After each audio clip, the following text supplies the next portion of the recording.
नमस्कार शेतकरी बांधवांनो, आज आपण उपस्थित आहोत बारामती येथे सुरू असलेल्या कृषी प्रदर्शनामध्ये, जेथे केबीबाईच्या स्टॉलला भेट देण्यासाठी केबीबाईचे प्रोडक्ट यूज केलेले शेतकरी आलेले आहेत. तर आपण त्यांच्याकडूनच त्यांचा अनुभव जाणून घेऊया. नमस्कार सर. सर्वप्रथम आपल्या शेतकरी बांधवांना तुमची ओळख करून द्या.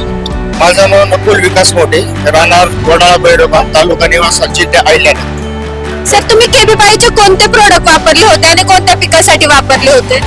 माझं 7 एकराचा डाळिंबाचा प्लॉट आहे. त्यामध्ये मी बॅलन्स्टिक आपलं स्टिकर वापरतो आणि पीएच चा वापरतो आणि स्टेज वाईज डाळिंबाचं बॅक्टर रेस वगैरे याचा यूज केलेला आहे. तर त्याच्यात बॅलन्स्टिक जे आहे तर मी कंपल्सरी माझ्या प्रत्येक स्प्रेला प्रत्येक कुठलं औषध जर सोडायचं असेल ड्रिपद्वारे त्याला यूज केलेलं. त्याचा रिझल्ट मला 100% मिळाला.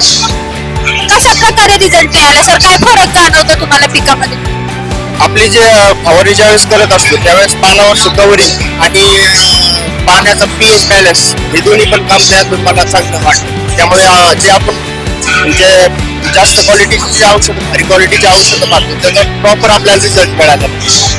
सर, तुम्ही बाजारातले काही स्टिकर वापरले असतील आधी आणि केबीबाईचं म्हणजे बॅलन्स्टिक वापरलं, तर तुम्हाला त्यामध्ये काय फरक वाटतो?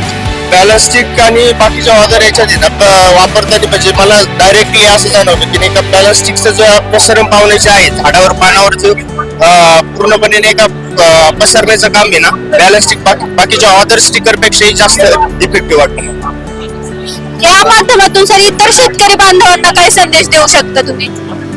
शेतकऱ्यांना एकच सांगू इच्छितो केबी बाय म्हणजे केबीचे जे आहेत ना प्रोडक्ट सगळेच चांगले आहेत. मी दरवर्षी वापर करतो. बॅलन्स्टिक त्यातले त्यात सगळ्यात मी मोस्ट यूज केलेला आहे. त्यात सगळ्यांनी शेतकऱ्यांनी त्याचा यूज करा आणि आपला जास्तीत जास्त जो खर्च होतोय औषध फवारणीचा त्या ह्या बॅलन्स्टिक स्टिकरमुळे आणि बाकीच्या काही प्रोडक्टमुळे हा कमी प्रमाणात आपण टाळू शकतो.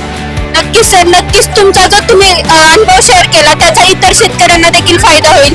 ते देखील त्यांच्या शेतीमध्ये हे प्रोडक्ट वापरतील आणि उत्पन्नामध्ये फरक जाणवेल. धन्यवाद सर.